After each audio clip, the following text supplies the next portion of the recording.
yun, no? Yan, di nakita nyo yung yung picture. Tapos yung supposed na warm-up natin, already na if you could instantly be an expert in anything, what would it be? You know? Oo. Wala pa sa ano. Unless gusto nyo sumagot, lang, mabilisan lang. Sige, Sige Ann. po, ako pa sa ano, nakabilisan, dalawa, yung baking po at saka yung carpentry. Talaga. Baking. Po. Yun yung baking at saka carpentry. Makakagawa po ako ng table, ng chairs, ganun po. Oh. Ayun lang. Risa, ikaw? Praise God naman kay Ate happy siya kasi nandyan si Lord for her. And ako, doktor. Doktor. Sige, sige. Good.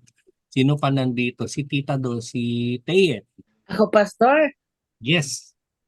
frustrated singer. I want to be a singer for the Lord. Nax. Oo. Sige. At saka gusto ko rin mag-piano. You know. Tita Do. Ako gusto kong magpiano, pero hindi ako marunong magpiano. Gusto kong magturo, pero hindi ako marunong magturo. Kala mo lang. Magluto na lang, expert. Pero hindi yung complicated na luto, ay simple lang. Hindi, ang expertise mo, Instamil. Patitikman ko ng Instamil.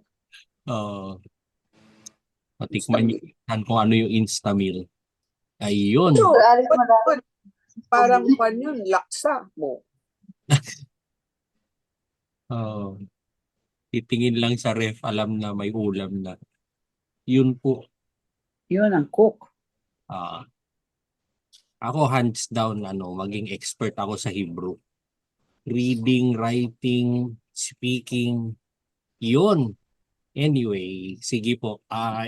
Somehow related yung Bible study natin sa question na yan. We'll see it later. Yung scripture natin is from Matthew 14 verses 22 to 36. Ito ay yung naglakad si Jesus sa tubig. Pero instead na babasahin natin yan, manonood tayo ng TV ngayong gabi. Ayan po, ready na ba kayo manood ng TV? Video. TV. TV? Ay. Yan.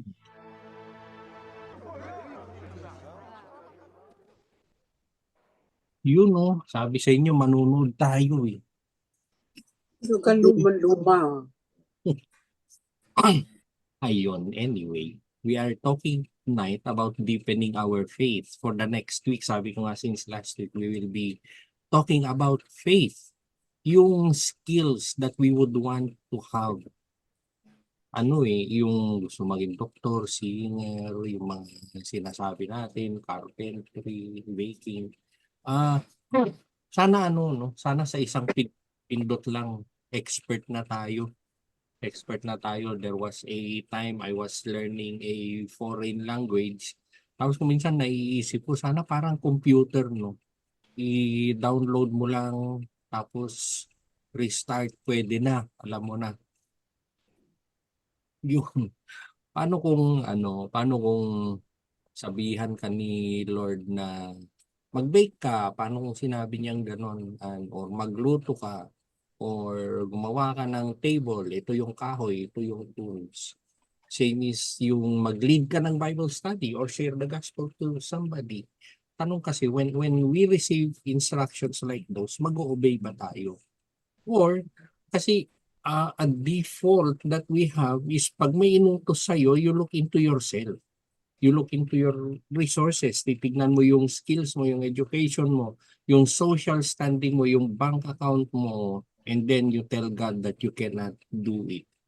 Or will you tell God, yes Lord, dahil sinabi mo, sige gagawin ko. Then trust Him for the rest of the work na pinapagawa niya sa atin. This is the kind of radical faith na Jesus called Peter to exhibit dito sa yung video na napanood natin, and it is the kind of faith that Jesus calls us to live out today. And as we will go through sa study natin, pupulot tayo ng mga aral from the scriptures na yun yung napanood natin. Nung last week, ginamit natin yung quote ni Oswald Chambers and we will use it again tonight. Yung sinabi niya, faith never knows where it is being led, but it loves and knows the one who is leading. Loves and knows the one who is leading. Ano yung parang ano yung Lord sinabi mo kaya gagawin ko. Parang ganon. Hindi siya fatalistic, hindi siya yung ano yun, yung parang ma-describe yung faith ng ibang tao din. Hindi siya yung fantasy, yun pala yung gusto kong sabihin. It is not being it is not being fatalistic, it is not being fantasy, pero it is believing in the one who is leading. Yung quote natin, at saka yung ginawa ni Peter, it encapsulates the essence of our faith journey. Stepping out into the unknown, not because we understand every step, pero may tiwala tayo dun sa nagli-lead sa atin.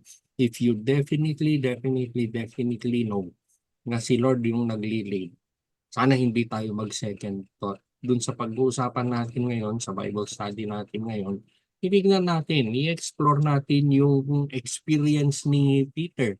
Walking on water challenges us to stretch and deepen our faith. Ang daming dahilan Science will tell you that it will never happen. So, we will see tatlong key aspects of faith tonight, stepping out of our comfort zones, fixing our eyes on Jesus, and relying on His faithfulness. Yung elements na ito, very important para sa atin as we navigate yung storms of life. Maraming challenges kasi. And as we seek to grow in our relationship with God. And as we go through our studies, maging open tayo. Let us be open na God is calling each of us to take a bold step of faith. A bold step of faith para sa atin lahat. Why are we taking a bold step of faith? Because we know the one who is leading. We know the one who is giving us the instructions. Mahal natin siya, alam natin, no doubt mahal niya tayo. So magtiwala po tayo that even when we falter, parang yung napanood natin, Jesus is there to catch us and lead us forward. So obviously, ano yung una? Faith requires stepping out of our comfort zone. Requires us to step out of our comfort zone. Tapos ang scripture natin para dito ay Proverbs 3, 5, and 6. 5 to 6. Pakibasa po. Proverbs 3, 5 to 6. Trust in the Lord with all your heart and do not rely on your own understanding. In all your ways, know Him, and He will make your path straight. Proverbs 3, 5 to 6. Yung initial step out of the boat onto the water, it represents a bold move of faith para kay Peter. Kasi try to place yourself in Peter's position. Ano kaya yung nasa isip niya? Una nung tinanong niya, Lord, if it is you, kung ikaw yan, Panginoon, tawagin mo ako. Sabi niya. Tapos yung kausap niya, sige, halika. Sinabi niya. Tapos Peter stepped out of the boat. Ano kaya yung nasa isip ni Peter during that time? Ano kaya yung nasa isip niya during that time that he did as he was instructed? Ano yung nasa puso niya? And when God tells you to step out of the boat, what is in your heart when those things happen? It required Peter to leave behind yung safety, yung security ng boat, and yung familiar environment sa kanya to step into the unknown where only Jesus could sustain him. At that very moment, yung paghakbang niya, walang ibang makakasustain sa kanya kundi si Jesus.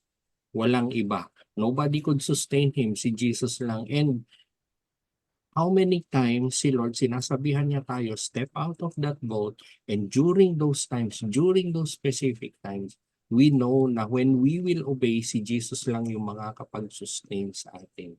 Our faith is stretched and deepened when we take this for God. trusting Him to sustain us. Ezekiel 3:22 and 23. Pakibasa naman po. Okay, Pastor. The hand of the Lord was on me there, and he said to me, "Get up, go out to the plain, and I will speak with you there." So I got up and went out to the plain. The Lord's glory was present there, like the glory I had seen by the Chebar Canal, and I fell face down. Ezekiel 3, verses 22 to 23. Yun. Thank you. Thank you. Ano yung sabi niya? Get up, go out to the plain, and I will speak to you there. Kung saan tayo pinapapunta ni God, that is where we will hear His voice, and He often sends us out of our comfort zone. Many times, hindi ako nakakarinig kay Lord, sabi ng ibang mga tao. Gusto kong marinig yung boses ni Lord. The scripture that we see on the screen now tells us na kung saan tayo pinapapunta ng Panginoon, that is where you will hear His voice. If there are people, sometimes they say, hindi na nga ako nakakarinig kay Lord eh. Baka naman kasi nagmamakatigas ka. Merong may instruction si Lord sa'yo tapos hindi mo ginagawa. Very often yung mga ganon, alam na nila yung instruction ni God, tapos ano yung response nila? Pinagpe-pray ko pa. Alam mo na nga, sinabi na nga ni Lord yan eh. Oo nga, pinagpe-pray ko pa. Sinabi na nga niya yan eh. Think of Prophet Ezekiel. Paano kaya nung sinabi ni God sa kanya, the hand of the Lord was on me there, and He said to me, get up, go out of the plain, and I will speak to you there.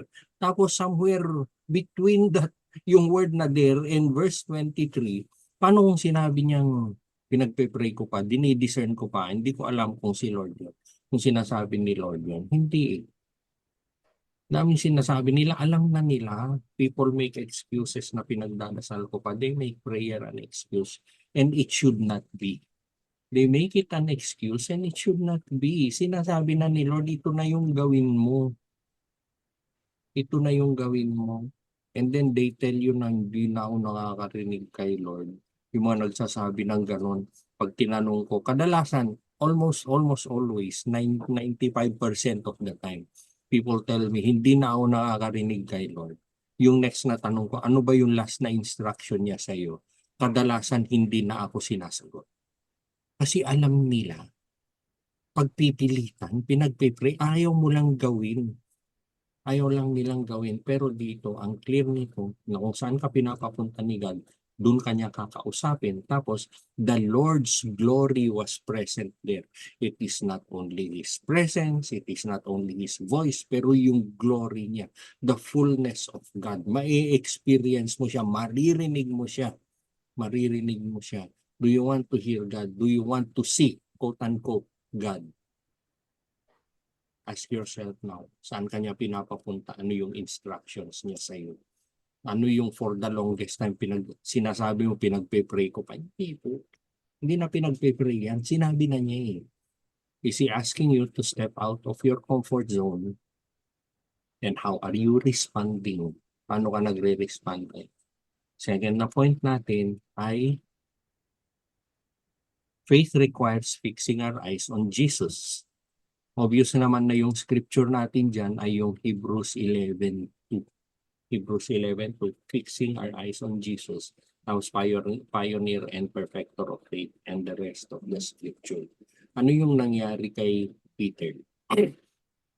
We have heard this story so many times na si Peter, nakatingin siya kay Jesus, pero nung lumakas yung alon, lumakas yung hangin, nawala yung focus niya, nakita niya yung alon, yung hangin, at nagsimula siyang lumubog.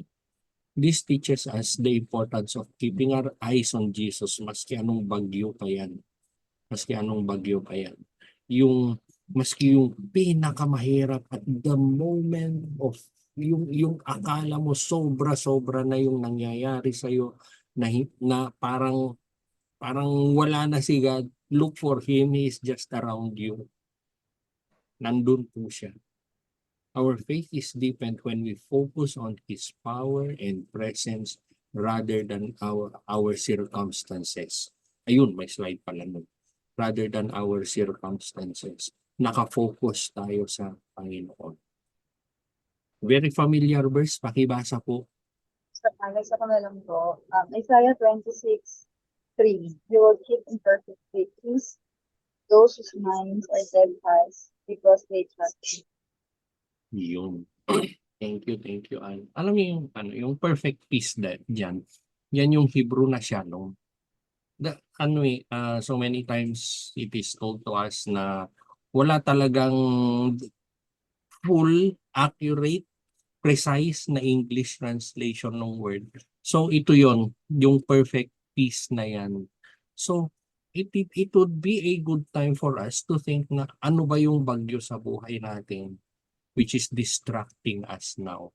And ano man yung bagyo na yan, how can you refocus your attention on Jesus during challenging times? Paano nga ba? How can you do that? How can you do that? Kasi magtatalo yan sa iyo eh. Magtatalo yan sa atin. Si Jesus ba o yung pangyayari? Si Jesus ba o yung sinabi ng kung sinong expert na to? Will I trust in Jesus or will I trust? Will I trust in dun sa sinabi ng ibang tao? Maglalaban yan. Maglalaban yan sa atin. Sometimes very valid eh. Medical report ay ito yung sinabi ng doktor eh. Ito na yung or magtitiwala ako sa Panginoon. We will only know the plans, the purposes. We will only see the presence of Jesus pag sa Kanya tayo nakafocus. Not to mean na yung mga doktor, yung mga medical experts natin, other people na who are good in their field, not to mean na hindi totoo yung mga sinasabi niya, pero it should lead us to faith in Jesus Christ. It should lead us to faith in Jesus Christ. Lately lang yun, sineshare ni Ann kanina kay Risa bago tayo nag-start kung ano yung nangyari sa kanya. The medical report says so. Pero is it an end in itself? Ibig sabihin ba nung nangyari na yung nakasulat sa medical report nung nangyari na lahat yon, does it mean na wala na si Lord dun sa sitwasyon na yon? Yung pinagdasal mo na hindi nangyari, nung hindi siya nangyari, does that mean na wala na si Lord dun sa sitwasyon na yon? Na wala na siyang pakialam sa buhay mo? Hindi po. Hindi po. I want us to ayun, nandito si Evelyn. Evelyn, meron akong ipapakitang quote. Pwedeng pakibasa, tapos explain it how you understand and pwede mong ipasok yung sarili mong kwento. Quote natin, si Corrie ten Boom. Kinote natin siya noon. It was a different quote. This is another one again. Balik sa kanya. Pwedeng pakibasa, tapos explain it na pasok mo yung napagdaanan mo. Sige.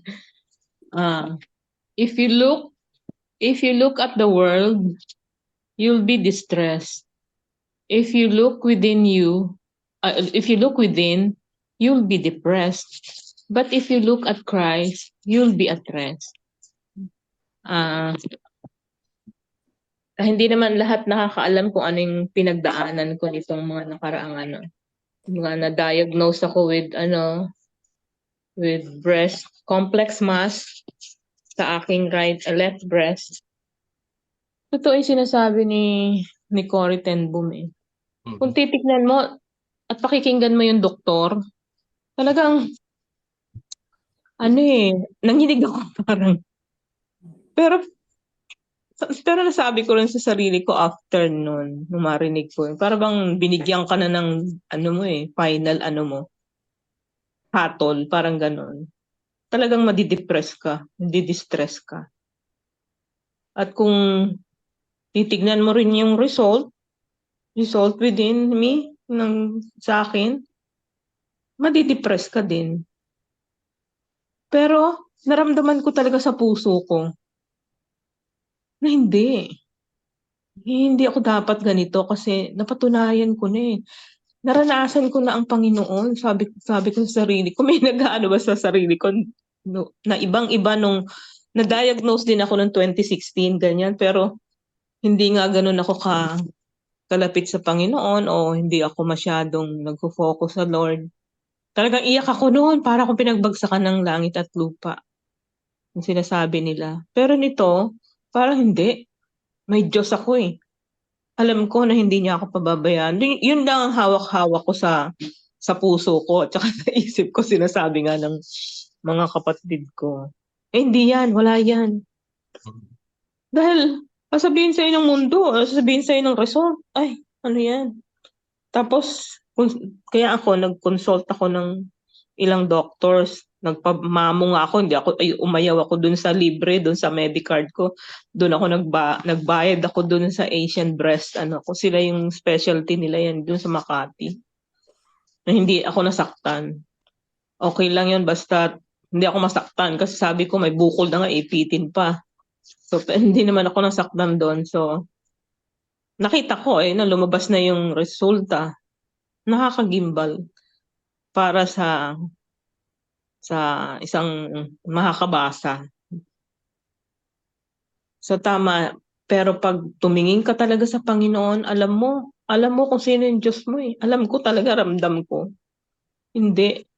Meron sa loob ko na nagbibigay sa akin ng peace.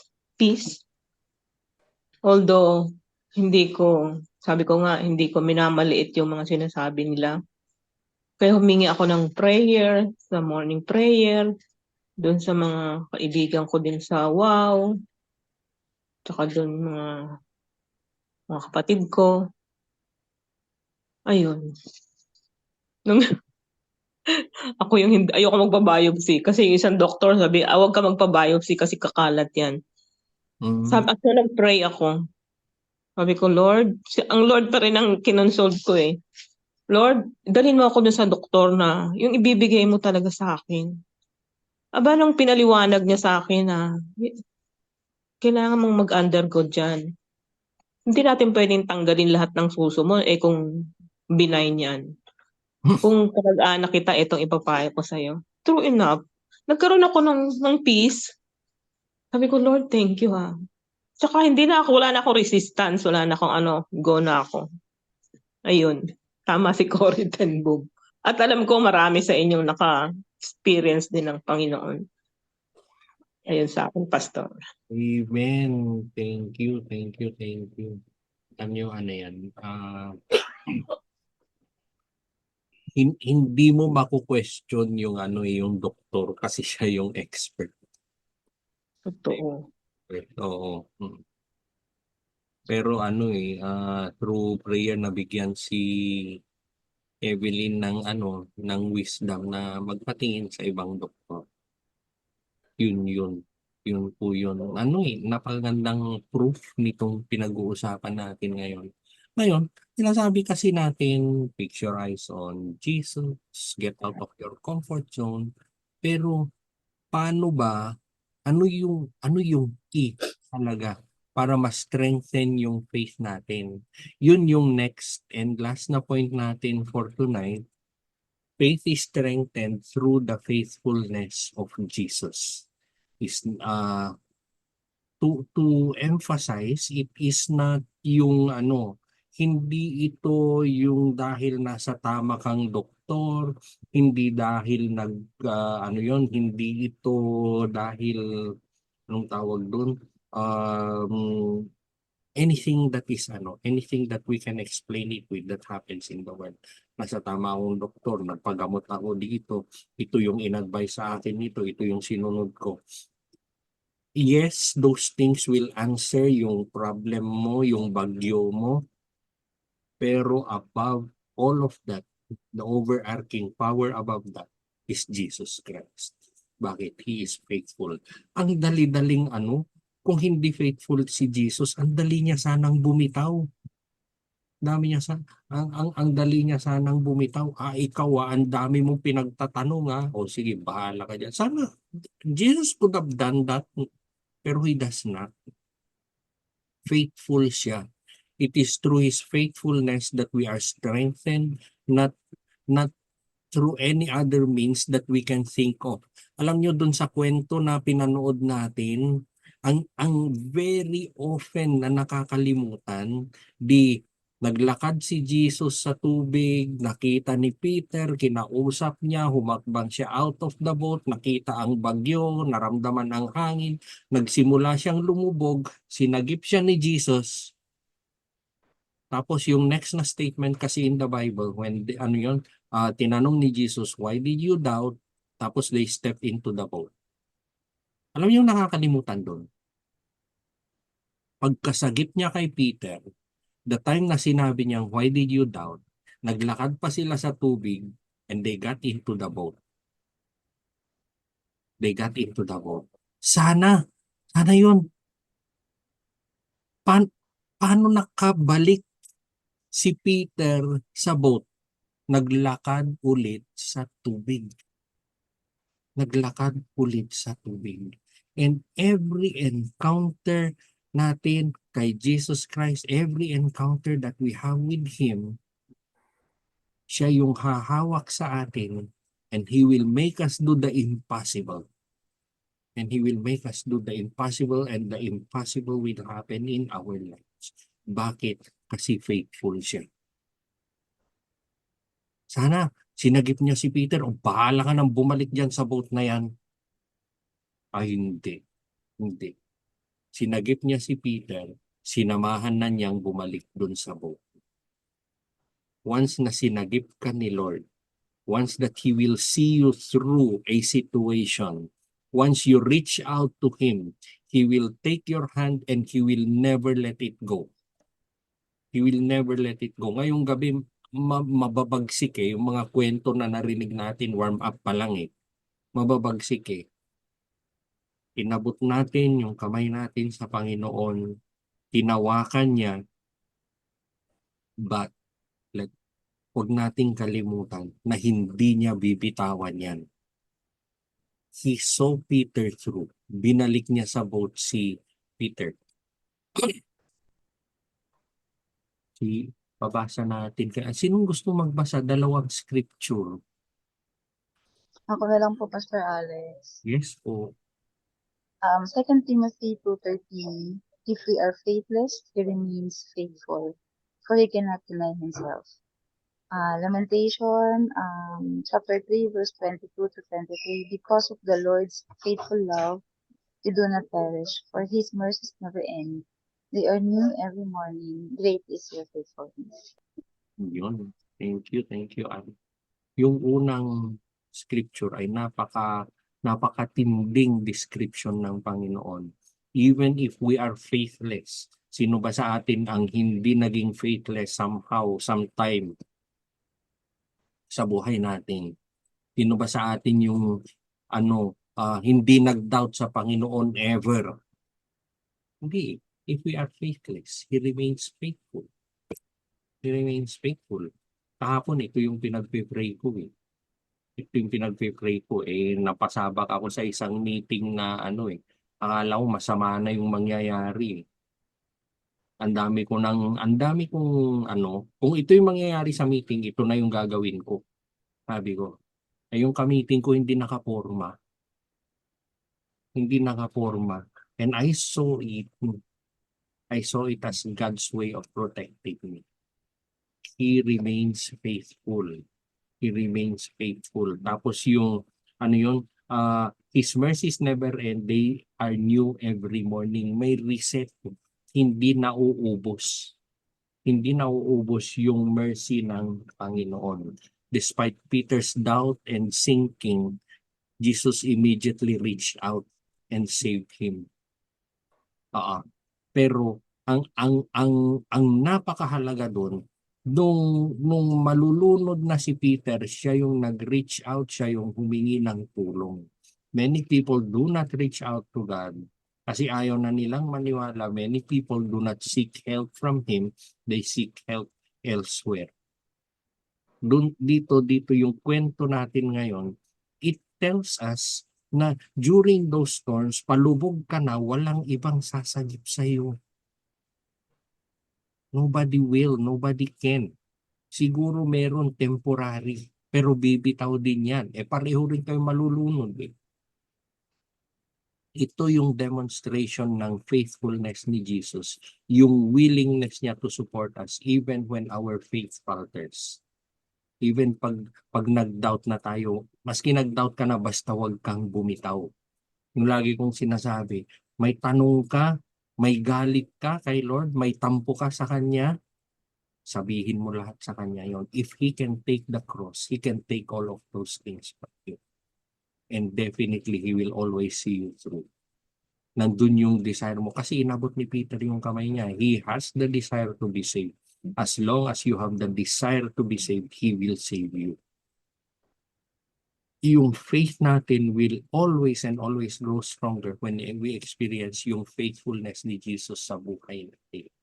Remember that yung mga times that God has been faithful to you in the past, sana meron tayong record na gano'n. Ito yung track record ni God sa buhay natin. Sana meron tayong gano'n.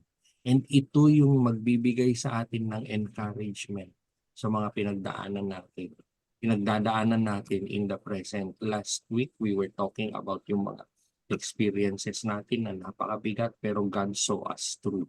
Ano yung experiences mo? Experiences plural. Ano yung experiences mo where God saw you through? Kasi yun yung mga pagkakataon, yung mga paraan na makikita mo kung paano ka sasagipin ng Panginoon. Si Peter, bakit siya humakbang from the boat? Bakit siya humakbang from the boat? Kasi may experience na siya kay Jesus. Nakita na niya yung mangingisda siya, tapos uutusan siya ng isang karpintero na walang kaalam-alam sa pangingisda. Cast your net out into the sea. Sabi niya, it was not the right time to catch fish. It was not the right place to catch fish, pero nag-obey sila. Ang dami nang nakita ni Peter. Kaya nung sinabi ni Jesus sa kanya, step out, come, sinabi ni Jesus sa kanya, it was Peter who wanted to step out of the boat. He stepped out of the boat. Bakit siya nag-step out of the boat? Kasi nakita ko na ginawa mo lahat ito. When you need to step out of the boat, pag merong sinasabi ang Panginoon sa iyo, go back sa lahat ng mga ginawa niya sa buhay mo. Sana hindi natin nakakalimutan. Not only to yourself, pero yung binigyan kanya ng front seat, binigyan kanya ng first hand na encounter, na experience sa mga pangyayaring yon. Kasi kung nakita mo lahat yon, bakit pinakita ni Lord lahat yon? Ngayong gabi, yung mga sinare natin, yung kwento ni Ann, bakit tayo front seat audience sa lahat doon? Bakit natin narinig from the person herself? Yung kwento ni Evelyn ngayong gabi. So when we step out of the boat someday, we are already equipped na. Lord, nagawa mo to nun. Hindi tsamba, hindi pagkakamali na pinakita mo sa akin yun. So I know, Lord, ano man tong pinagdadaanan ko ngayon, you will see me through. Pinakita mo na noon. Yun po yun. Deepening our faith. Ano yung pinag-aralan natin? Faith requires stepping out of our comfort zones. Faith requires fixing our eyes on Jesus. And faith is strengthened through the faithfulness of Jesus Christ. May time pa tayo? Yes, maraming time para sa ating pakipicturan na lang. Wala po akong naihandang picture nito. So, i-discuss nyo, ilan ba tayo? I think there are a few of us. Pwede tayong mag-plenary na lang. Kayo na lang yan. What is a situation in your life where God is calling you to step out of your comfort zone? How are you responding? It is a good time for us to think now, to think tonight na, Lord, ano ba yung pinapagawa mo na ang response ko, pag-pray ko pa, sinabi ng God na ano yung pwede mong gawin ngayon? Ano yung faith na kailangan mo ngayon para gawin mo na?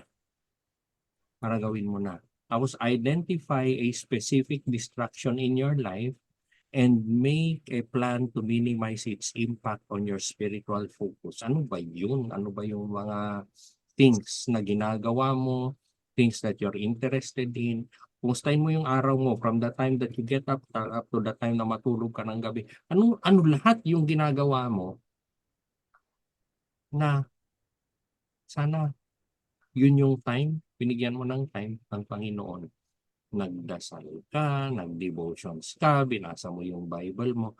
Ano yung nagnanakaw ng oras mo na yon? Share with a group member, share with a group member how you plan to fix your eyes on Jesus and ask for their support. Ask for their support and prayers. Tapos which part of our Bible study had the most impact on you? Gets nyo. Stop share ko na. Okay. Sige po, ako na po yung una para po, kasi 8 o'clock po yung klase ko. Active po ako Go. mamaya. Yung number 1 question, yung number 1 question, what is the situation in your life where God is calling you to step out of your comfort zone and how are you responding? Yung recent na nangyari sa akin, yun nga, yung parang, di ba, last week, parang I'm so happy, I'm so joyful kay Lord kasi unexpectedly, I'm really pregnant. So, it was like parang mind-boggling. It was like, I mean, it's beyond my imagination. It's my prayer. Sabi ko kay Pastor Alex, it's my prayer, pero it's not like like, main point, parang ganon. So, ayun, tapos, just this Friday, I had a miscarriage. And yun, yung parang alam niyo, ay parang ano po, parang, I I sort of like, I sort of like parang ask the Lord. Pero hindi po siya yung asking na parang, Lord, ba't ganito, ganyan, ganyan. It's more of asking, Lord, talaga ba? Ganito yung nangyayari. Parang gano'n. Tapos parang, ang weird lang is that I had peace of the miscarriage. Pero I was sad. Yung sad ko na hindi ko ma-explain. Kasi siguro yun nga, yung stepping out of comfort zone. Kasi nakilala ko and experience ko si Lord kung sino siya sa buhay ko. Despite and in spite of everything, alam ko, lagi siyang may better plans, lagi siyang may better purpose sa lahat ng nangyayari. Alam ko yun by heart, by experience. So yun. So yung stepping out in faith, nung pinag-pray ako nila Tita Lu, at saka ni Pastor Alex, yesterday, ang stepping out in faith ko doon is, maniniwala pa ba ako that the Lord will still give me children or child for that matter? Kasi yun yung passion ko na yung parang baka na naman maulit. Alam mo yun, yung parang, Lord, natatakot ako, I have fear na baka maulit, baka mamaya hindi na naman, gano'n na naman. Yung mga ganun akong thoughts na parang, yun. So, parang nung nag-pray, ayun, yun yung stepping out in comfort ko na, when, na may purpose yun, may andun si Lord nung sa time na yung miscarriage. Pero at the same time, meron pa rin siyang promise, meron pa rin, yung Jeremiah 29:11, andun pa rin. So, I just hold on to the Lord of His promises to me. So, yun yung faith, yung sabi nga ni Pastor Alex, bagsikan mo anong faith ha, ganun. So yun yun. Tapos identify specific distraction in your life and make a plan to minimize it. Siguro yung sa distraction, naisip ko lang during my 1 week pregnancy. 1 week lang, isang linggong pag-ibig. During my 1 week pregnancy, na nalaman ko na pregnant ako, yung distraction sa akin is yung work, yung stress, yung ganon. So parang nire-relate ko siya sa kay God na parang parang pag dumarating ka pala doon sa parang pag dumadating pala ako doon sa parang hindi ko alam kung ano yung uncertain pala ako. Instead na mag-rest ako doon sa word at sa promises ni Lord, somehow yung isang mata ko na kay Lord, yung isang mata ko naman nandun sa circumstances. So ngayon, yun nga, dun sa last part, which part of the Bible study had the impact on me, yung fixing your eyes na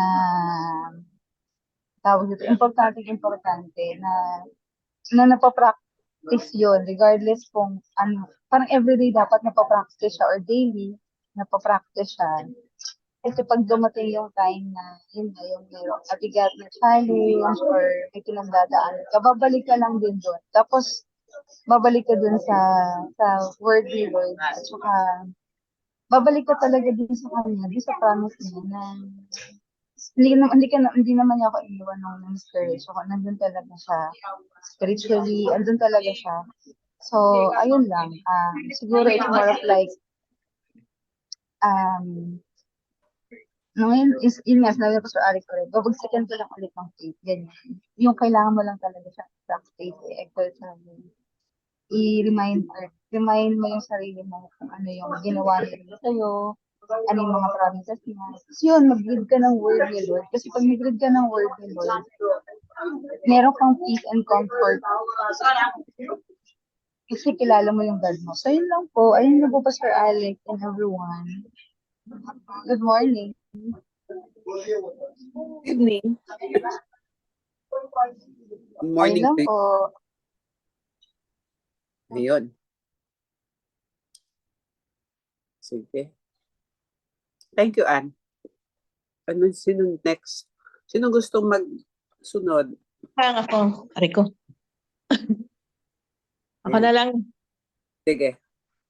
Thank you. Ayan. Fresh na fresh yan. Yun nga yung kinuwento ko kanina. Actually, anong tanong niya, ano? Kung ano yung, What situation in your life where God is calling you to step out of comfort zone? How are you responding? comfort Identify zone. distraction in your life. Parang, sige. Kasi yung, di ba pagkatapos nung mga nakaraan kong pinagdaanan, so parang, Lord, thank you. Ano na ako, okay na, ganyan-ganyan. Pero hindi eh. Parang nagiging comfort zone mo na yung pag wala kang masyadong struggle o problema. Tapos biglang madadiagnose ka ng ganyan, di ba? Nalaglagan pala ako ng cellphone sa aking Breast. breast, sa left breast ko. Kasi antok na ako noon. Tumawag sila si Stephanie yata. Tulog na ako noon. Tinampot ko lang yung cellphone. Siyempre dahil tulog na ako, wala na akong lakas na humawak ng bumagsak talaga yung pinakadulo yung ng cellphone, yung bigat 'di ba ng cellphone. So yun, paano naman agad ako, nagpa-check agad ako. Tapos sabi nga sa akin ng OB, ay, may bukol ka. Magpamamo ka na. Tapos nagpa-check, pinap-smear niya ako, nag-transvaginal, okay naman lahat. Yung mamo lang hindi ko inaano talaga. Dahil ayoko nga. Sabi ko, breast ultrasound lang ako. Pero pinatagal ko pa. Pumunta pa ako ng Cagayan de Oro. Tapos Feb yun eh. Tapos March, punta Cagayan de Oro. April, tapos pa ako. Tapos May, saan ba tayo Mars, pumunta? nagbati ka, Tapos nung May. nagkagayan de Oro, Leyte pa kami, di ba? nag-Leyte. Oh. Bago ako pumunta ng Leyte, Iloilo. nagpa-breast ultrasound. Yun nga. Nakatakot yung mga sinasabi doon. Complex mass. Sino ba naman ang hindi maano? Sabi ko, Lord, ito na naman eh. Pero yun nga, katulad yung sinabi ko kanina. Nung una kong at saka nakita ko yung suso ko para tuloy akong nanginig. Yung kasi nanilaw, nangitim, ay nag-bluish. Tapos dahil nilalagyan ko lang castor oil, parang yung karoon ng irritation sa oil siguro.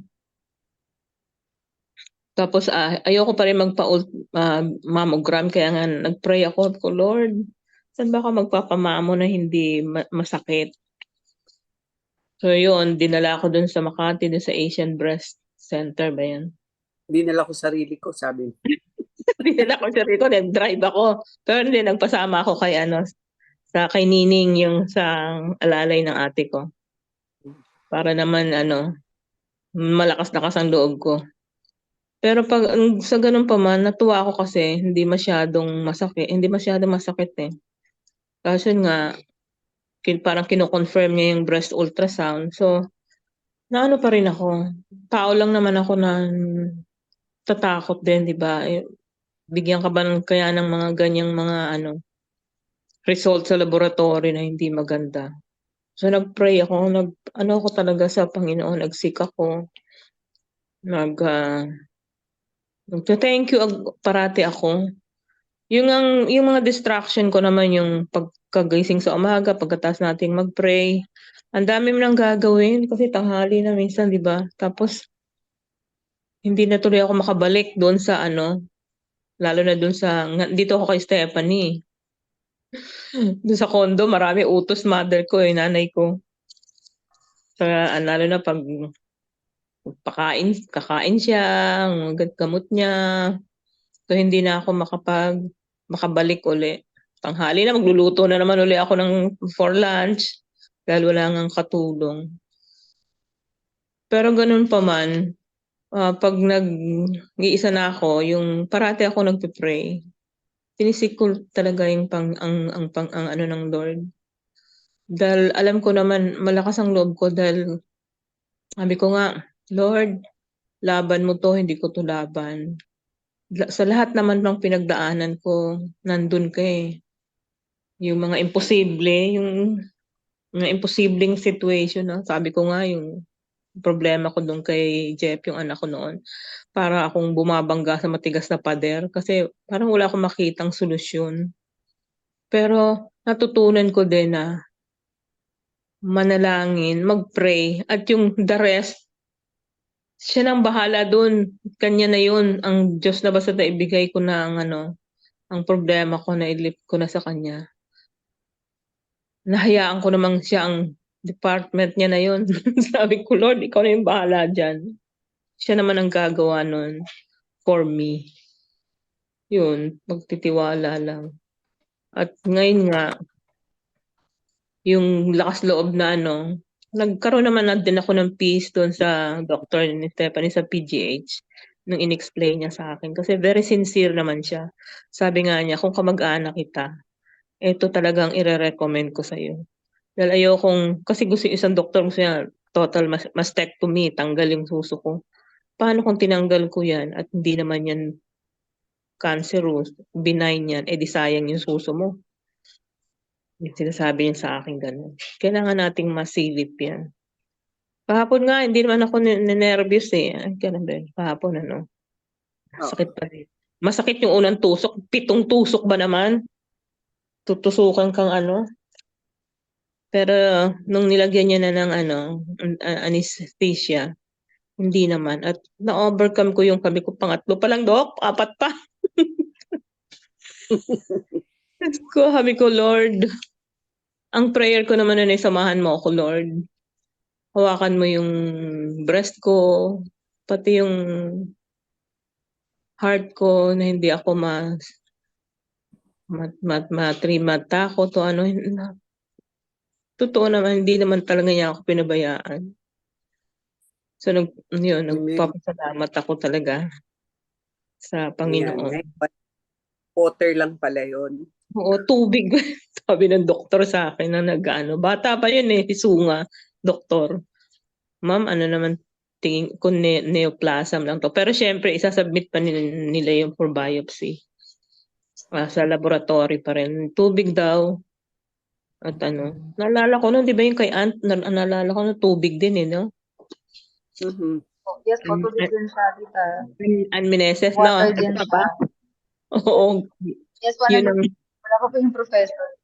Water po siya nung tinanggal yung sa may breast. Oh, water daw nung tinusok nung Pero nung hindi pinakita. Hindi pinakita sa yung yung kinuha. Kasi sa akin pinakita yung kinuha. pinakita. Ay, hindi pa ako sinisurgery, hindi pa niya tinatanggal biopsy, pero nakita ko yung specimen niya na dadalhin sa laboratory.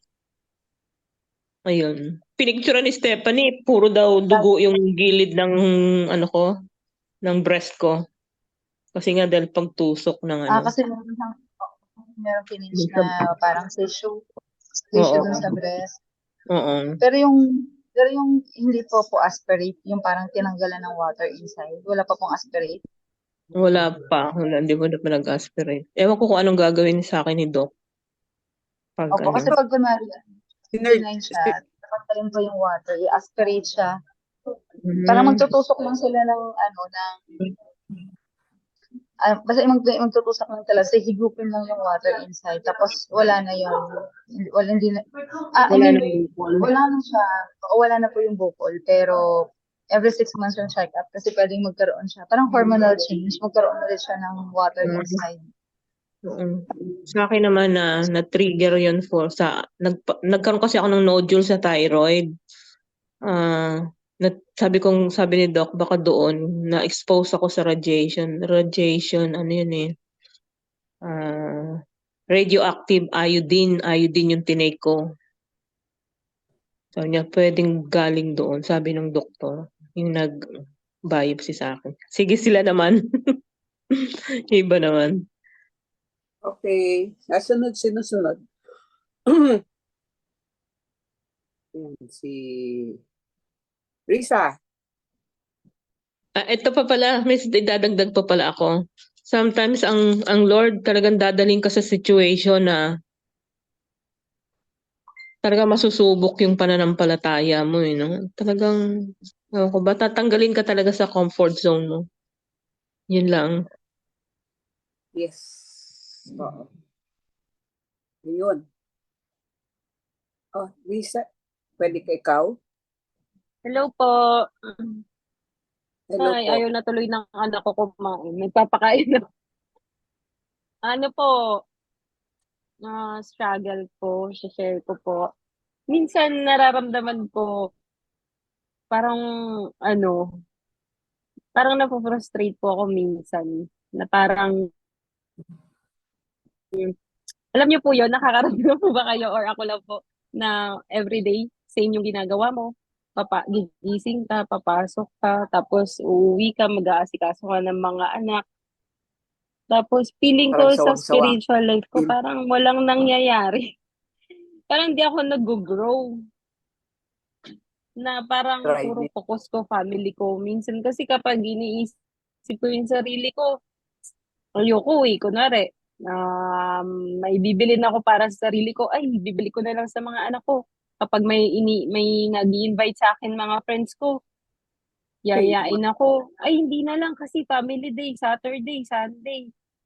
Di po ba? Tapos, pag weekdays, eto anak, hindi naubos ni Raven.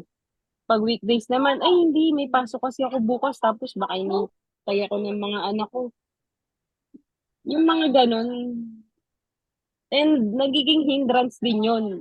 Sa question number 2, feeling ko nagiging hindrance yung mga anak ko sa sarili kong growth, sa spiritual growth ko. Pero hindi eh.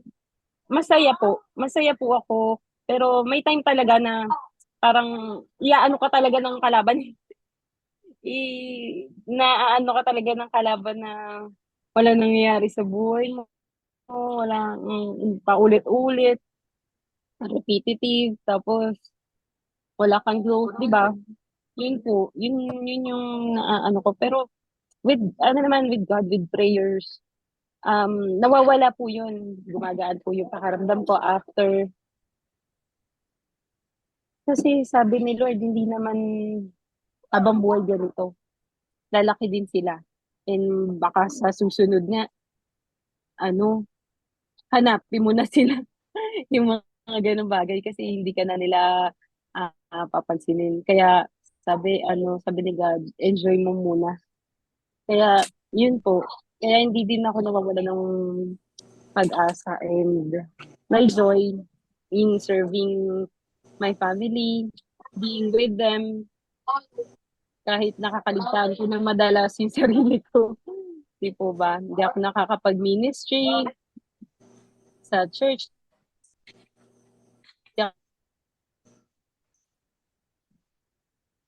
Hindi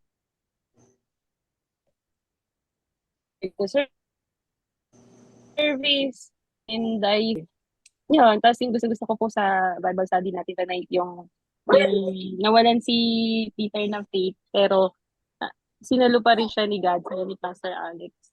Inano pa rin siya. Tinulungan pa rin siya ni Jesus para bumalik sa boat. Ang galing, madalas din po natin eh. Nakakatulong sa atin. Hindi yung ibang tao, hindi yung mga material na bagay, kundi si God na talaga makakapag-fulfill ng safety na. Ang galing. Yun po yung kanina to, anak. Yun. Thank you po. Salamat po. Sis Doc, pwede akong magsalita? Opo, sige po. Kasi Ariza, what you're doing is a very noble work, Riza. Mhm. Okay? Kasi taking care, nagdaan tayo lahat dyan kasi nagkaanak tayo, meron tayong katungkulan sa Yeah. anak natin, no? So, yung pag-ministry mo at pag-alaga mo sa pamilya mo, that's part of your growing up, no? Kasi nakikita mo silang lumalaki, you only think na ganun kasi paulit-ulit, pero that's what life is all about, no? Kasi andyan sila eh. Hindi naman pwedeng bigla silang maging binata at dalaga kaagad. So it's part of our growing up to take care of our children. So don't underestimate na hindi ka nag-grow. Kasi mali dahil to see na i-impart mo yung ugali mo sa mga anak mo, di ba? Inaalagaan mo yung family mo. Wow, that is really ganun. Nung nandun ako sa Amerika, imagine, ganun din eh. Minsan iwanan ko pa sa babysitter yung anak ko tapos umiiyak.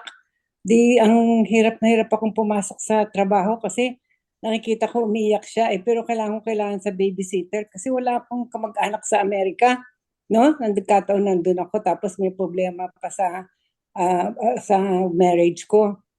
But akala mo, but hindi naman ako pinanghinaan ng loob kasi kailangan lalaban ka eh. Hindi po pwedeng kakaawaan mo yung sarili mo. Kasi it's a defeating purpose if you will think like that.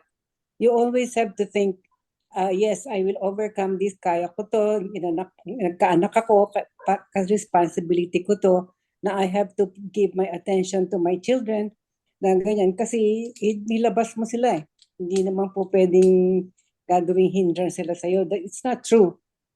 No? Kasi lang yun, sabi mo nga yung kalaban ng nagsasalita ng ganyan sa'yo. But hindi mo dapat panaigin yan dahil you look very nice, you look very pretty, and someday makaraos ka dyan, matatawa ka na biglang binatad dalaga na yung nakaharap sa'yo. At baka mamaya magkaroon ka ng apo. Tapos sabi ko, paano nangyari yun? Kung kailan lang yun, ang liliit nila. Ngayon, biglang may apo na ako? Ganyan ba? Kaya you do it joyfully kasi binigay ni Lord yan sa'yo, yung mga bata, di ba? Your family. And someday you will see the reward. Yun ang lang masasabi ko. Okay? And keep that beautiful smile. Yun lang, sis, though, I just want to share din yung experience ko nung ako'y, bata pa at nag-aalaga din ng anak. And, and also, katulad nila, Warren, my son also went to heaven when he was 14. It's part ng, I'd never question it kasi pagka, ni Lord, para bang sabi ko siguro meron kang ibang plano, ganun ba? Kaya let's enjoy your children now kasi they will not remain like that. Before you know it, mga binata, na yan. Yun lang masasabi ko sa'yo. Sasabihin mo pagdating na, ang bilis ng panahon. Ang bilis ng panahon. Kasi malalaki you're doing a noble job, okay? It's a very noble and, you will see the reward later on. Do it with a smile and watch your children and impart your good heart to them. Ganun na lang. Yes. Okay? Amen. Thank you po, Sister Nye. Oo. Well said. Thank you po. Ang ganda po nun. Ganun din, I'm sure, sis, also, kaming mga senior, nagdaan lahat dyan, kaya they can understand what I'm saying. So, ikaw maintindihan mo din yun kasi sometimes, yun nga, ganun nga, diba itong buhay, pero that's what, yun ang life eh. Nandiyan mga bata eh. What do you want to do? Nothing. So, you better enjoy it na lang. No? Find the blessings in it. Find the joy in it. Imbis na ganun na lang para masaya ka rin. Actually, totoo yun, Risa. Well said yung si Sister Nieva kasi pinagdaanan din namin yan. Routine yan na dati kasi we don't hindi namin kasama yung mga anak namin dito sa Manila noon. Umuwi kami sa Baguio every week kami ni Pastor Alex. Nung baby pa sila, sabay kami. Nung lumalaki na sila, parang isa sa amin ang uuwi every week. So, sasalisihan kami. So, nung ang hirap umuwi nang iiwanan mo yung anak mo, ganun. So, minsan parang sawang-sawa ka na sa ginagawa mo, ganun. Pero you have to do it kasi cycle of life. Ang nasa isip ko, cycle of life yan. Pinanganak ka, inalagaan ka, ganun din gagawin mo sa anak mo, paparalin mo, ganun. So, pero ang iniisip ko yan, paglaki nila, darating din yung panahon na medyo relax din ako, yung okay na ako. Yung pag maliliit talaga pagod na pagod ka rin. So, yun yung kwan nun. So, but there will come a time na marirelax ka naman. At makikita mo kung ano yung tinanim mo rin at aani ka. At makikita mo rin yung mga anak mo na nakapag-aral na rin. Tutuwa. And they will, sila naman ngayon, ang gagawa kung ano yung ginawa mo. So, Sis Do, di ba? Gawa nila yan eh. Hindi naman umusbong yan. Ikaw ang may kagagawan yan eh. Kailangan pangatunan mo. Hindi naman umusbong lang yan sa puno. Ano, ginawa mo yan eh. Oo nga. Alam mo, part ng ano yan eh. That's part of life. At prutas yan na maganda rin eh. May fruit na Nandiyan ka sa season na ganyan. Naalala ko tuloy nung mga anak ko din. Nandiyan ka sa season na yan, i-enjoy mo na lang. Kasi pag dumating ka sa ganitong age, maano mo yun eh, maiisip mo ulit, ginagawa ko noon sa mga anak ko. Ngayon, malalaki na nila. Sa amin, malalaki na. Hindi mo na sila mapigil, maalis na sila. Hanggat nandyan sila sa'yo, kasi lilipas din yung season na yan. Ito, growing up sila, tapos maglalaki sila, mag-aaral na sila sa college, tapos bigla na silang aalis. Ay nako, mamimiss mo yun. Enjoy yun nga, sabi nga, yun. Diba, may kasabihan silang habang bata pa, puspusin mo sila ng halik-halik kasi pag lumaki sila, hindi mo na ayaw na nilang pahalik. Diba? Kaya enjoy ka habang bata pa sila, enjoy ka sa sitwasyon yung ganyan. Kahit nahirapan ka. Yun, akala mo na walang nangyayari, may nangyayari. Tingnan mo yung bunso mo yan. Oo. Nag-impart ka na sa kanila ng mga mga karakter, imo-mold mo sila. May nangyayari niyan. Di ba ikaw ang nasa iyo yun, how you will mold their character. Ba malaking accomplishment yun pag lumaki silang maayos. Dahil sa iyo yun, Risa. Actually, dugtong-dugtong yan eh, yung mga preaching na yung preaching na liwanag sa dilim, sagot kita. Ayan yan eh. Yung mga kwanan. Tapos ngayon yung faith natin. Actually, ang naisip ko dyan, no, yung faith, yung dati, iisip ko, yung comfort zone ko, okay na tong bahay na to na kahit hindi na ako magpa-repair. Ganun. Pero naiinis ako pag nakikita kong sira-sira yung bahay. Tapos isipin ko na naman yung gastos, lalaki, ganun. Pero step of faith talaga. Talagang mag-step ka na gagawin mo yan kahit kulang yung pera mo, kulang yung but step of faith, gawin nyo yan, yung project mo, parang purong sulong ka na gagawin o hindi. Pero pag step of faith ka, start ka with a small seed at dudugtungan ni Lord yun.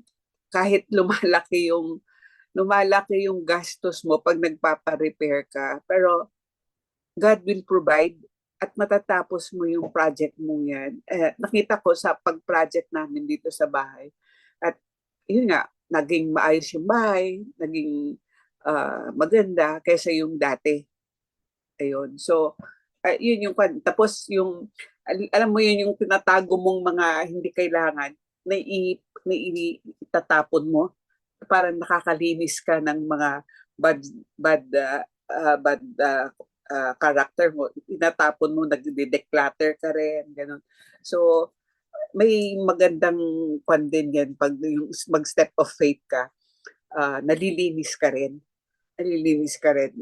Yun yung doon. Tapos, kung gaganda yung project mong gagawin, gaganda, even though you spend more than the budget mo. Ganun yung nangyari sa church na na tinulungan natin, yung nag-fund tayo na we're finished already. So si Pastor Alex may sasabihin mamaya na maganda na yung church, even though we nag-second kami asking, at pati yung ilaw nila maganda.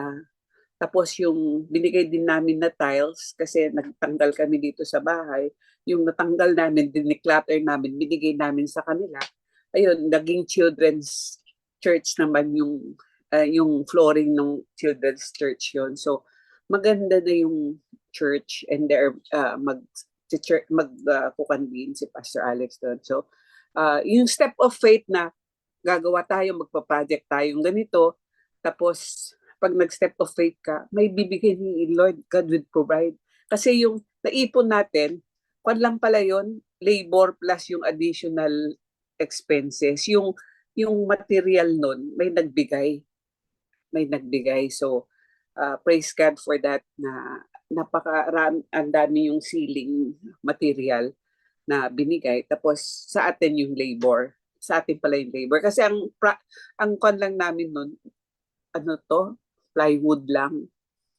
Ayaw ni Lord yon. Ayaw ni Lord yung plywood. Kaya PVC yung magandang klase. Binigyan naman tayo ni Lord. So, yun yung step of faith na mangyayari. So, sabi ko, pag nagpapa-repair ako dito sa bahay, step of faith ulit yun. Sabi ko, Lord, ito na naman may papagawa. Which is, masisave mo naman yung bahay, maaayos, hindi magiging, hindi mo makikita ni Lord na hindi mo pinapabayaan yung mga binigay niya. So, yun po yung sa akin. Kasi, discomfort ho ako pa nagpapaayos kasi daming aayusin, daming aalisin, tatanggalin, babalik mo, hindi na tama, parang gano'n. So, yung magtatapon ka ba, parang ang hirap. So, yun po yung pan, which is nalilinis ka rin. Kailangan may tatapong kang character para mabago ka, magaganda yung status mo. So, yun po yung kwan, ni-strengthen ka ni Lord. Yun. Yun po yun sa akin, story ko. O sige, si Sister Tayat naman. Ang sarap makinig lang eh. Nasabi niyo na lahat. Nasabi niyo naman lahat na. Hindi, okay lang. Habang nakikinig ako sa mga kwento ninyo, lalo na kay Risa. Naku, Risa. Ayan, 7. Kung marinig mo lang yung kwento ko. Anyway, I thank God na pinadaan ako ni Lord ng ganun din mga trial, kagaya ni Peter. Extend ng kamay si Lord sa kanya at sumunod siya. Pero bago nag-extend ng kamay si Lord, masyado din malagalig yung utak ni Peter. Maraming beses nga siyang promise kay Lord. Ang nangyari naman, pag dumating yung panahon, nag-deny pa siya 3 beses kay Lord. Pero ganun pa man, pinanindigan niya yung promise niya kay Lord at ni-restore naman siya ni Lord. Miski nagkasala si Peter sa kanya, 3 times nag-deny siya kay Lord. Talagang ganun din yung dinaan ko. Yung challenge na dinaanan ko, tsaka yung situation ko noon. It's really stepping out of my comfort zone because madali lang naman kasing, kung tutuusin mo, madali naman kasing magpili ng buhay. Saan mo gustong tumira, saan mo gustong sumama, saan mo gustong magtayo ng pamilya, pero oras na inabot na ni Lord yung kamay niya sa'yo, natikman mo na yung kamay ni Lord, natikman mo na yung honesty, yung sincerity, yung compassion ni Lord, hindi ka na talaga makakaalis doon. So lahat ng dinaan kong hirap, wala sa kalingkingan na hirap na dinadaan mo. I'm not belittling what you are going through, but what I'm saying is the grace of God is always there, big or small situation. So when I decided to step out of my comfort zone and I let God lead, I am not at all feeling sorry for what I went through. I am very happy for what I went through. Lahat ng mga kahirapan na dinaan ko. It changed me. It made me stronger. Tamang-tama yung sabi doon sa libro, sa Bible na, consider it pure joy when you face trials because it will develop your perseverance. So I guess whatever we're going through on this world, we just have to trust Jesus. No matter how difficult it is, no matter how easy it is. Tama rin sabi ni Evelyn, pinatunayan na niya ni Lord sa atin how good He is. So lagi kong binabalik-balikan din yung mga miracles ni Lord sa buhay ko during my challenging times when I want to step out of my comfort zone and choose the hard road, the difficult road. Kasi there is power in His word. Whenever I read His word, it would always speak to me. Sabi nga sa Bible, it is written na His word is like a double-edged sword. It will never return to Him void. So whenever I read the word at that time, nangungusap talaga si Lord. Yun ang way ni Lord reaching out to me because I reach out to Him. I read His word. Lord, what is this all about? Lord, what am I going through? Yung mga dinaanan ko nung panahon na yun. Well, thanks be to God, nangusap talaga siya sa word niya. And there are many things in the Bible that really made my faith stronger. And right now, I wouldn't say that everything is smooth sailing. Meron na akong 8 apo. Praise God, lahat ng mga anak ko rin meron ng pamilya. God is telling me, it is not enough for you to bring them up. But God is telling me, you will just leave them when they are already capable. So hanggat may apo tayo, hanggat lumaki na yung mga anak natin, hanggat kailangan pa nila ng Word of God, we will be the first to give them the Word of God. Give them the direction and give them the guidance. And I thank God na even though I was not a perfect mother during the time my children were growing up because lagi ko rin sila naiiwanan. Naiiwanan ko sila sa mga yaya. I cannot even imagine anong ginawa ko sa kanila when they were 9 months old or 10 months old na nakikita ko ngayon sa mga apo ko. Ngayon nakikita ko sa mga apo ko paano maging 9 months old, paano maging 1 year old. Yung mga anak ko lumampas lang sa mata ko. Naging 1, naging 2, naging 3. Parang I was so detached because I wanted them to grow strong. Hindi ko sila binaby. Sabi nga ng sino nga bang author yung magandang libro na Tough Love.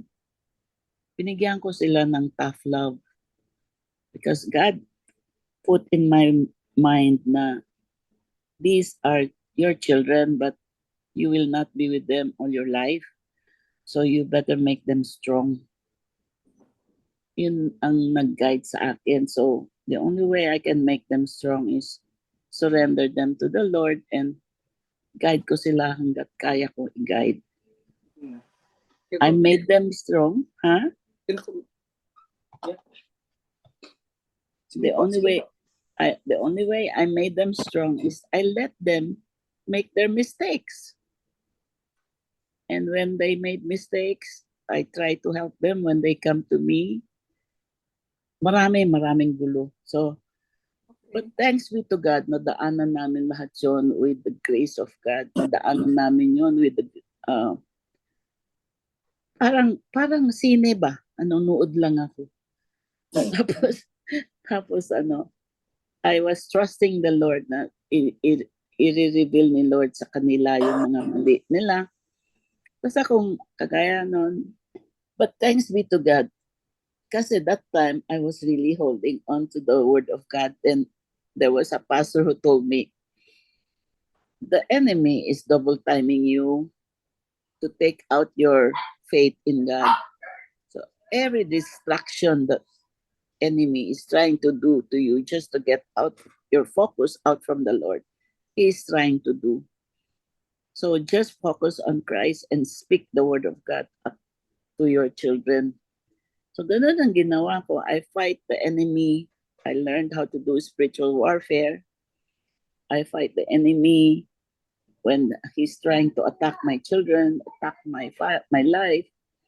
I speak the word of God. And one thing that also led my deliverance, I sing songs to the Lord. I remember the word of God said, the Lord inhabits the praises of His children. So, kanta ako ng kanta. Hindi ko na kayang magdasal, hindi ko na kayang umiyak, hindi ko na kaya yung mga dinadaan kong hirap. Ikinakanta ko na lang. And that is the way that I was also brought near to the Lord. The Lord was ministering to me through a song. Punta ako sa bahay ng friend ko na nagba-Bible study. Nagpapatugtog siya ng very calming song, very quiet song. And that's the way the Holy Spirit asked me to join a Bible study. So I believe the Lord inhabits the praises of His children. So pag meron akong trial, kumakanta ako kay Lord. Kinakanta ko na lang yung mga sama ng loob ko at yung mga hirap na mga challenges, kinakanta ko. So yun, ang distraction sa buhay ko was really tremendous. I had a very tumultuous life. But thanks be to God, He has already brought me out of the pit. He has already vindicated me. And the power of God is already being shown to each one of my children. Although we say that every day is a challenge, sabi nga ni Pastor Alex, fix your eyes on Jesus. This is the thing that keeps us in tune and in faith. We fix our eyes on Jesus. If Jesus can move mountains, why can't we? Sabi nga niya. If Jesus said, you can even do more and better, sabi niya yun. Amen. Amen. Oo. Thanks be to God for all the promises that God gave us. So I try to fix my eyes on Jesus, whatever problems will come my way. Thanks be to God for the peace that He puts in the hearts. Although my prayer for each of my children is to have that kind of peace that they will always trust in the Lord with every challenge that they face. Lalong-lalo na yung namatay na si Mr. Roa, maraming iniwan talagang problema. So thanks be to God for all those challenges. But thanks be to God for the peace na nilalagay niya naman sa mga anak ko. So I ask your prayers na lang sa thanks be to God sa aming morning prayer. Morning prayer is really a realization that we have a God who wants to communicate with us. There is no other way to be successful. There is no other way to be in tune if we cannot talk to Him first thing in the morning. So thanks be to God sa morning prayer po namin. Amen. Thank you kay Pastor Alex. Thank you kay Sister Do. Because every situation in our life, doon po nag-uumpisa sa prayer morning. At doon din po nagtatapos sa prayer morning. So thanks be to God. Yun po ang Amen. Amen. Yun po ang Amen. aking comfort zone. Yun po ang nagpapalakas sa akin. At yun po ang isi-share ko lang dito sa grupo na Sige po. Yes. we have to fix our eyes on Jesus. Thank you po, Pastor. Thank you, everyone. Sinong Heidi or Sister Nieva? Ay, Neva. Anong sasabihin ko pa? Oo nga, nasabi mo na Oo nga Mother Nieva. Nasabi ko na I feel for Riza kasi I remember when I was young also raising kids, no? Talagang ganun, araw-araw. So that's why I had to say something kasi I don't want her to feel nothing is happening kasi there is a big thing happening. Yun ang dapat niya na we brought up our children with us here on earth, and as parents, it's our responsibility to take care of them. Yun lang naman ang doon. Kasi sinabi ko nga, hindi naman umusbong yan sa puno. Ginawa mo yan eh. Amen. Diba? Kaya't ginawa mo lahat yung mga anak mo. Sa kadamihan, gawa mo lahat yan. Amen. So why we have to go through all the trials? May sariling purpose si Lord eh. Amen. We just have to learn from it and be stronger, and doon natin siya lalo makikita eh. Pagka na-overcome natin, doon natin mararamdaman ang kanyang kapangyarihan sa buhay natin.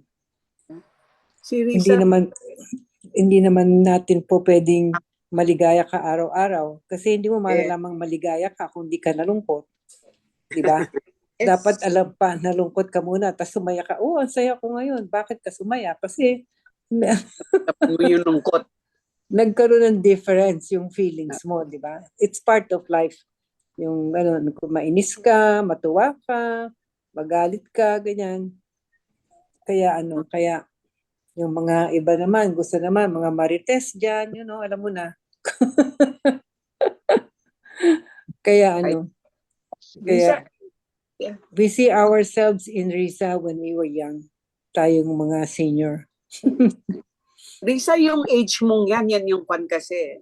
Yan yung nag-aagaw yung success, yung family, yung career, yung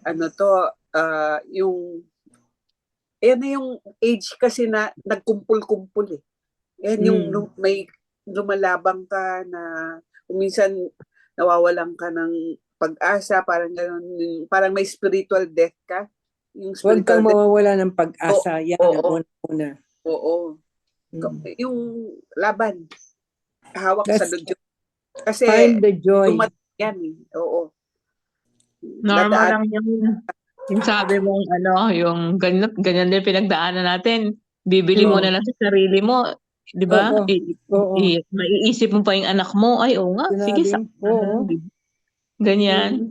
Ganun Ako talaga. nga sa opisina lang kumakain. Nagbabaon ako nun kasi nagtitipid ako. Nagbabaon lang ako sa opisina. Yung ibang mga kasama ko sa New York, sa UN kasi ako, kumakain sila sa labas. Pero okay lang ako kahit na nagbabaon ako kasi hindi naman tayo na palainggit, no?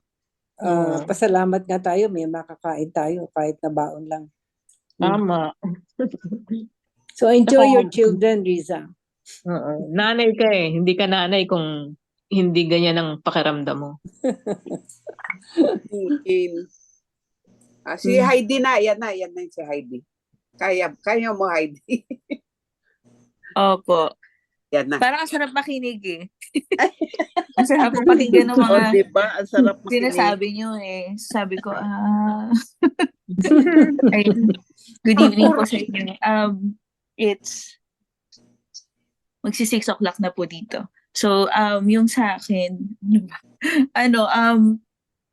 yung naging challenging sa akin, siguro tapos na rin sila Tita Do dito, lalo na si Tita Nieva coming from New York.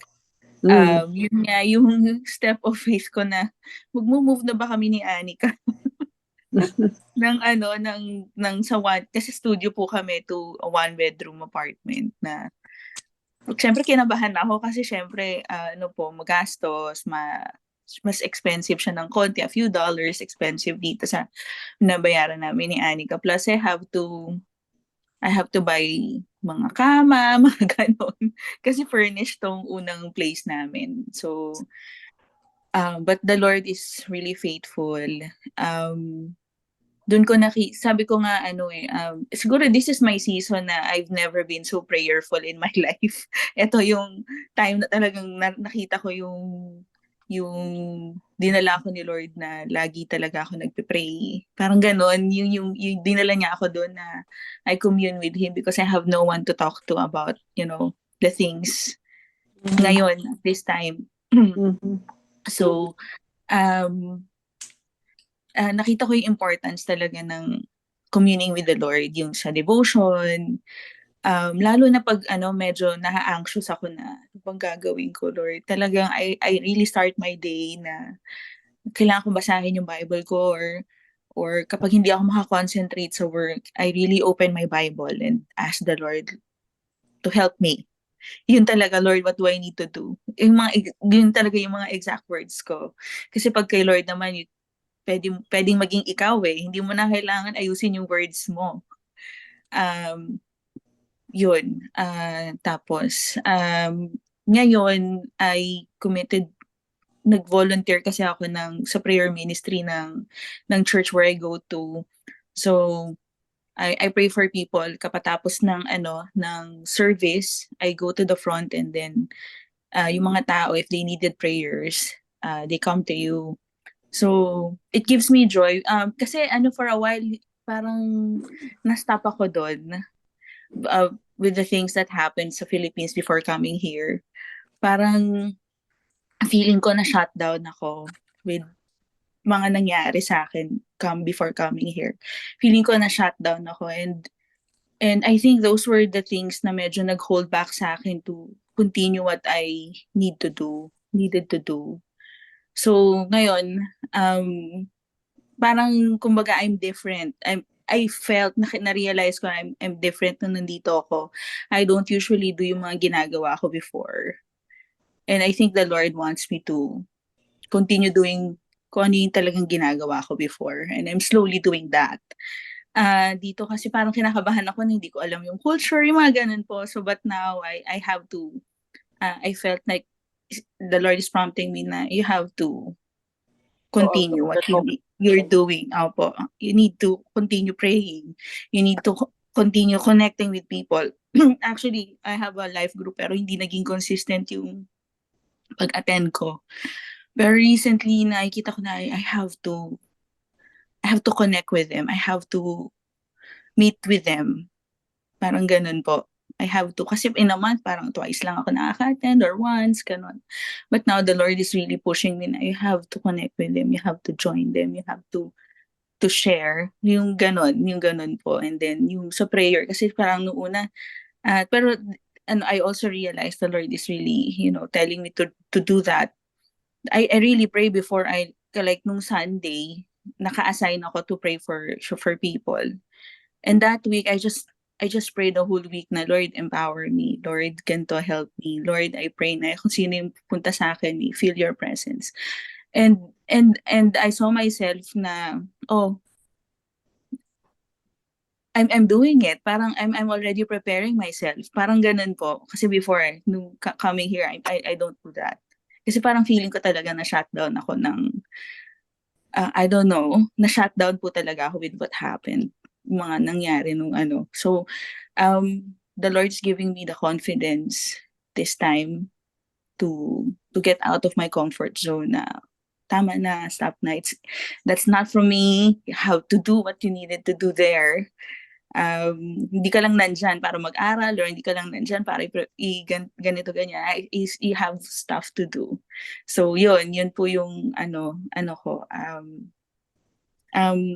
ginagawa ko ngayon. And I'm happy ako kasi twice na ako na-assign. Yung heart ko talaga naglilip when someone approaches me and asks for prayer. So napansin ko that I still pray for them after. I continue praying for them even in my quiet time. So, naalala ko sila. That's why it's important for me to ask them what's your name, yung prayer request nila. I try to write it down and then I still continue to pray for them, yung mga prayer request nila. So, Amen. yun po. And then, what struck me the most is yung focus on Jesus. Kasi napakadami po talagang distractions eh. Di ba? Minsan pa hawak mo lang yung phone mo. Ang haba na ng time mo na nagsiscroll, ganyan. So, and then syempre wala naman tayo sa perfect world. So marami rin mga negatives na mababasa ka. And that's a distraction. Like, makes you worry, ganyan. But if you fix your eyes on Jesus and you focus on Him, on His goodness, it keeps you on track na the Lord is faithful, the Lord is good, He is alive. We have a God who is alive and who knows you and puts you first in His heart and in His eyes. So, napakabuti po talaga ng Panginoon. Pag tinatanong nga rin ako ni Anika, Mami, do we have enough money? Sabi ko, the Lord has a lot of money. Ganun lang sa kanya.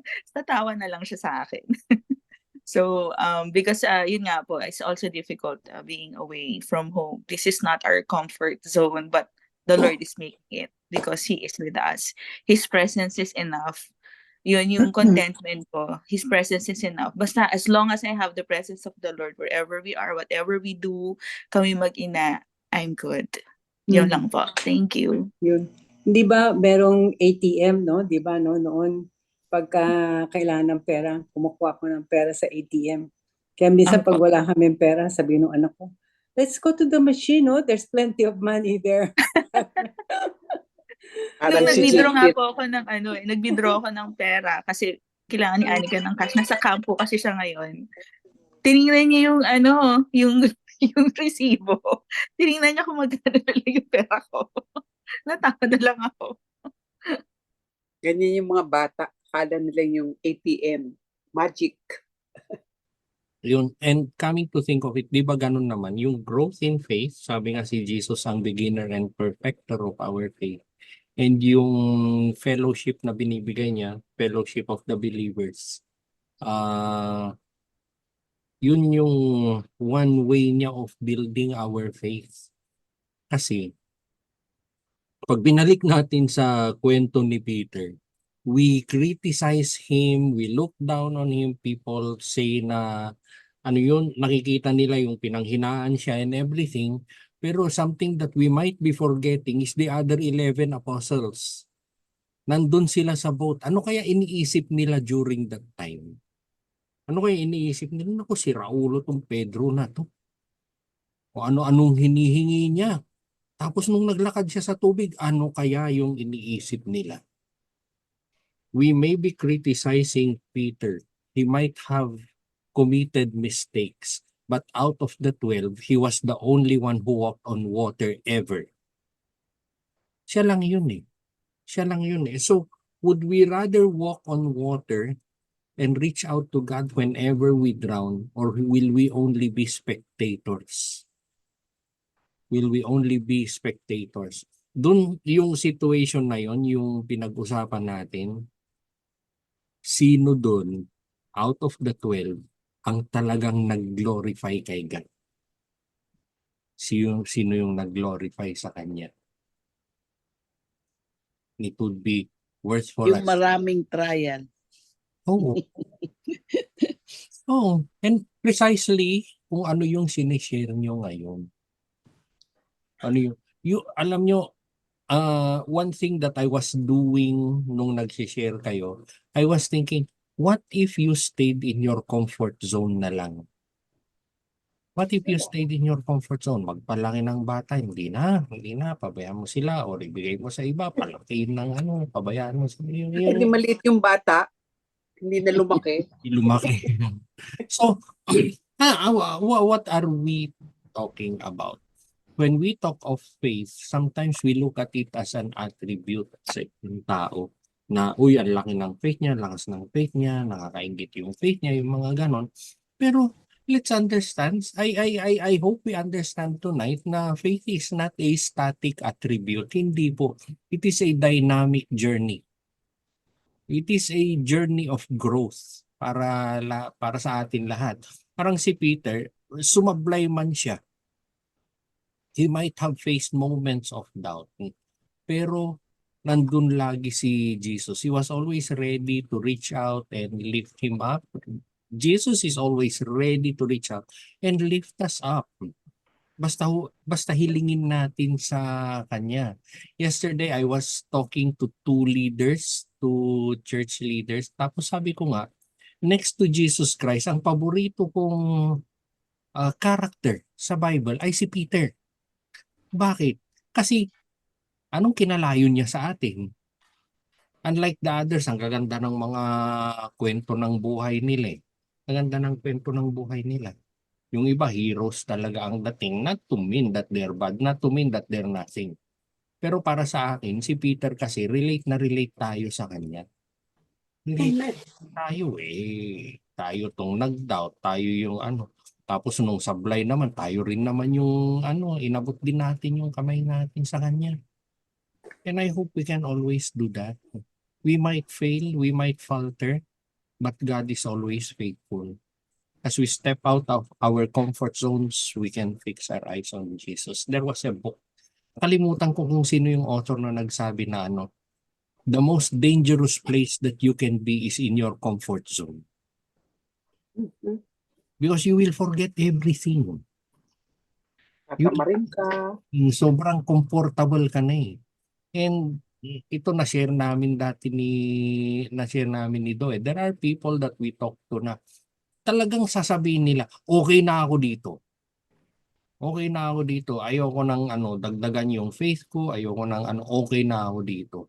Baka kung ano pang mangyari sa akin kung dinagdagan ko yan. There was somebody na nagpa-pray sa amin noon, nakakast yung isang yung leg niya. Nakakast yung leg niya. She was in crutches. Tapos alam nyo, lumapit siya, sabi niya, pag-pray mo lang. Pero huwag healing. Ayoko ng instant healing. Kumanon siya. She would rather spend like 6 weeks, I think, from that time. She was already in the cast for 2 weeks and another 6 weeks. Sige na, okay na ako. Sige, daanan ko na yan 6 weeks na yan. Don't pray for healing. She was very specific. Huwag kang magdasal ng healing. Basta pagdasal mo lang itong Ganun pagdasal ko, sige Lord, bigyan mo pa siya ng 6 weeks. Kung gusto mong dagdagan, okay lang Lord. Ano yun? Pero ganun nga, yung faith natin, it is a dynamic journey. Kaya nga mustard seed. Seed was always meant to grow. Sabi natin nung last week, living faith. Sabi sa living faith, sabi sa Amplified. So it has to be living, hindi dead. Hindi dead. Yung faith natin, it will stretch, it will deepen, and it will enable us to walk in the fullness of the life that God has for us. Don't you ever it is stagnant. Tinulat ni Prophet Isaac, tinulat niya, trust in the Lord forever, for the Lord Himself is the rock eternal. He is the rock eternal. Magtiwala tayo sa Kanya. He is hindi siya natitinag sa mga pinagdadaanan natin. May we continually grow and seek the Lord in faith, trusting na yung Jesus that who walked on water is the same Jesus who is walking with us every day. Kaya niya maglakad sa tubig, patigilin ng mga bagyo, ang dami niyang kayang gawin. Binangon niya yung patay, binangon niya yung sarili niya. Ano ngayon yung pinagdadaanan mo? Kaya ni Lord yan. Kaya ni Lord yan. Even if I won't be saying this, yung mga testimonies na narinig natin ngayong gabi, kaya ni Lord yan. Amen? Amen po. Amen. We will, Amen. final prayer natin, closing prayer natin, kakantahin ulit natin kay Lord with a Amen. I hope is familiar to all of us.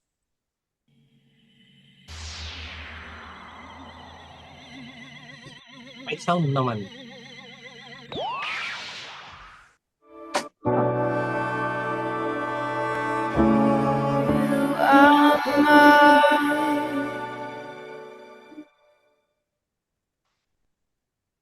Amen.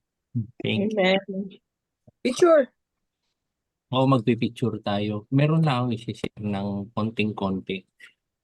Yung binasa natin, yung scripture natin, di naglakad si Peter sa tubig, tapos nalunod siya, sinagip siya ni Jesus, tapos tinanong siya ni Jesus, why did you doubt?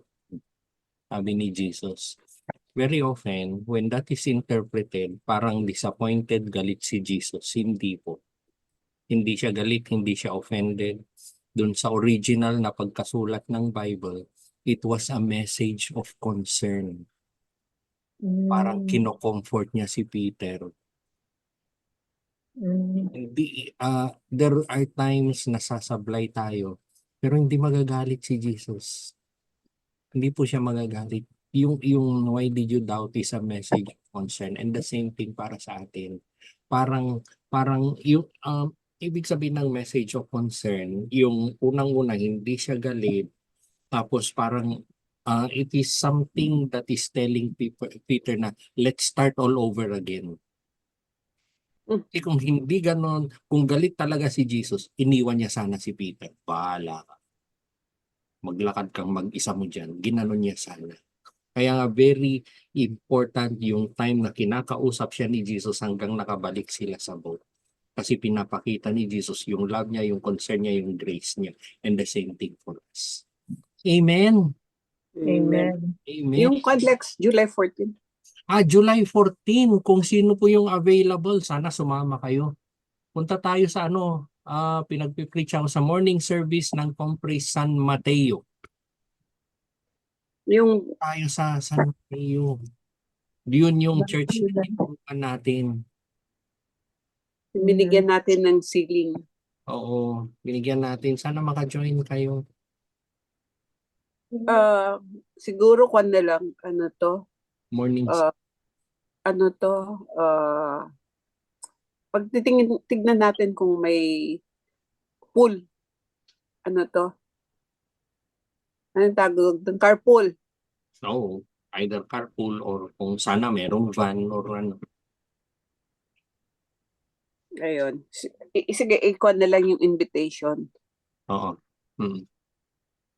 Okay, sige po. Thank you everyone. Baka si Heidi gustong sumama sila ni Anika.